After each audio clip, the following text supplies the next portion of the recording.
Asante sana kiongozi mwenzangu, Secretary General wa Jubilee Party. Majina ni John Garuya, chairperson ama chairman na Kenya Nakuru County, na pia coordinator wa Azimio Nakuru County.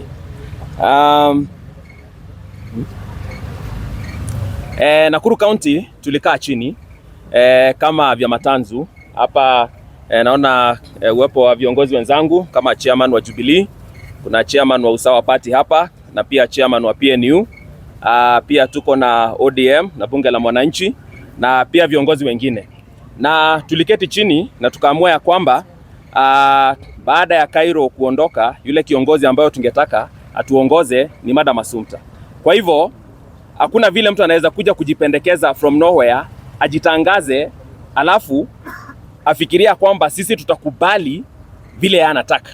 Sisi kama na Kenya hakuna mtu anaweza tusurutisha tutake mtu fulani ama tufuate mtu fulani. Sisi wenyewe tuko na akili, tunajiamulia. Na sisi kama na Kenya tuliamua ya kwamba Madam Assumpta anatosha. Yes. Na ya kwamba anaweza kuongoza chama cha Azimio Nakuru County.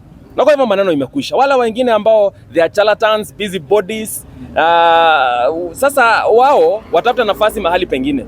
Kwa hakika hata tuliwaona wakati wa campaign wakienda UDA headquarters in Karen. Walikuwa kule kama Bwana Geshoro. Alikuwa Karen. Na pale alifukuzwa kwa sababu waliambiwa kwamba hana shares, na ni ukweli hana shares kwa sababu wakati wa campaign yeye alikuwa anauza certificate za Jubilee huku Nakuru. Na kwa hivyo akakataliwa na akarushwa nje. Kwa hivyo hatuwezi kubali uongozi kama huo. Uongozi wa mtu kama Jenga wa Molo, yeye 1992 watu wanajua historia na ile miaka ingine. He's a political broker. In fact, to be associated with such kind of a person is committing political suicide. We are saying as follows as leaders from Nakuru that we don't associate with them. They are not part of us.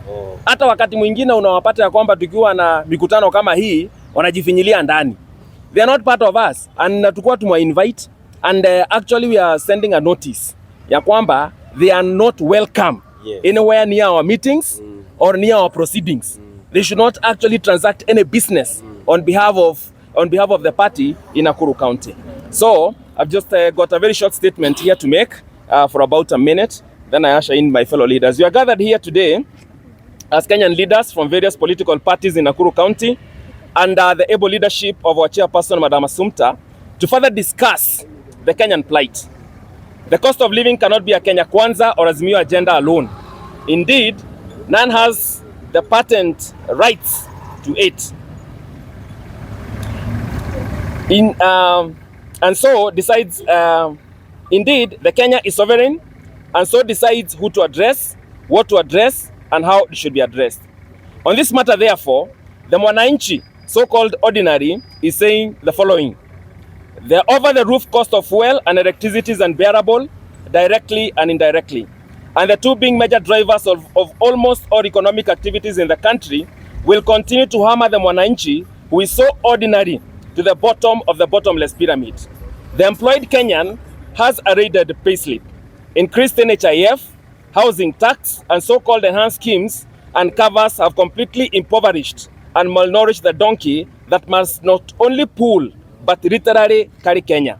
High and multiple taxation on the business community in licenses, permits, and cost-in factors of production has collapsed businesses in Kenya, and the remaining are barely surviving. The above cannot be addressed by heavy rains or bumper harvest, but by a policy shift.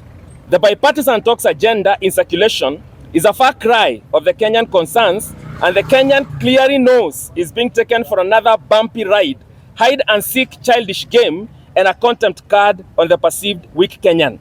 The Kenyan has stopped begging, demanding, crying, hoping, or even praying. A sad state. 24 lost lives, with bullet wounds exiting even through their eyes, like Hussein, lying here in Nakuru morgue, hundreds maimed and injured, those rotting in jail, whom in the eyes of this government is their fault, cannot wait for bipartisan talks. They need to be buried, hospital bills covered or waived, and families compensated to try and pick up the pieces. We are here on behalf of the Kenyan, just like all the others who have spoken before us, including the clergy, Amnesty International, LSK, Human Rights Group et al. That the government will lose nothing by listening and acting on the Kenyan plight.